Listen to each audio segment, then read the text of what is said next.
你知道奥特曼中一共有多少位女性人间体吗？上一期我们盘点了新生代，那这一期看看昭和平成时代一共有多少位奥特曼女性人间体，看看其中有没有你的童年女神。第一位，南希子。作为首位登场以及首位男女合体的奥特曼女人间体，南希子绝对算得上8090的童年女神。她由当时23岁的星光子出演，和北斗分别拥有一枚奥特戒指，在两人戒指感应之时就能变身成为艾斯，也诞生了不少离谱变身的名场面。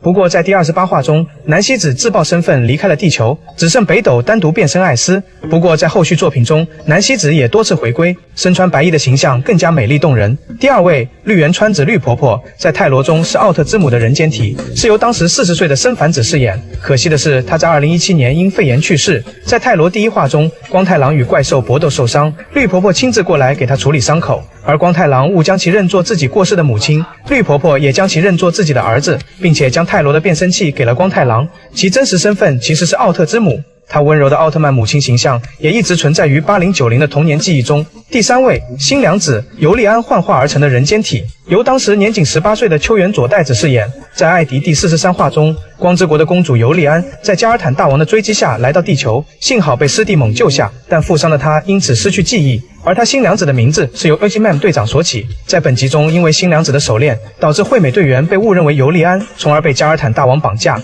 而且最终为了救使弟猛而英勇牺牲。新良子答应惠美成为了 Ultimate 的一员。在后续剧情中，新良子通过手腕上的闪光手镯变身尤莉安援助艾迪，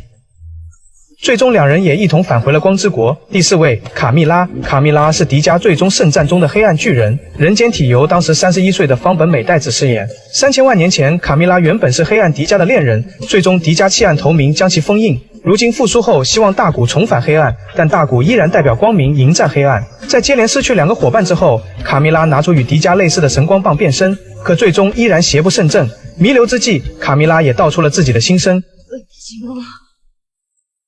惜しかった。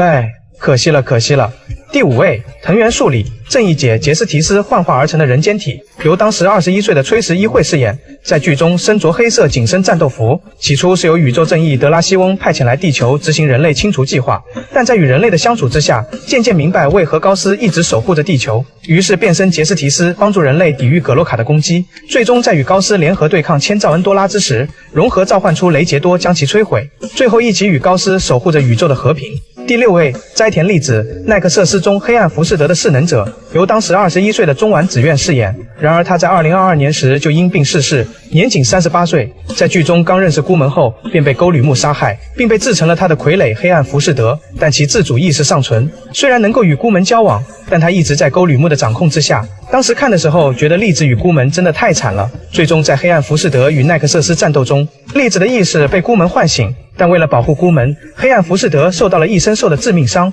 最后粒子在孤门的怀中化作光逝去。第7位，西条子，奈克瑟斯的第4任势能者，由当时26岁的佐藤康惠饰演。由于年幼时目睹父母被异生兽杀害，因此西条子对异生兽有着极端的仇恨，甚至在前期一度将准哥以及奈克瑟斯视为敌人。但在经过一系列的事件过后，心态开始转变，并协助奈克瑟斯对抗异生兽，并且在大结局前夕成为了第4任势能者。不过在憎恨冲动的变身下，他的能量成为了黑暗扎基复活的养分，而孤门也最终继承了光的意志。然而在缘起化中，西条子作为势能者共消灭了6只异生兽，并且似乎拥有着自己的形态，而且黑暗扎基是由西条子变成的，只可惜被腰斩了。不过西条子这一角色的不断转变成长，也是奈克瑟斯如今被称为神作的关键之一。那接下来的一位女性人间体，你是否认识呢？ビクトリーナ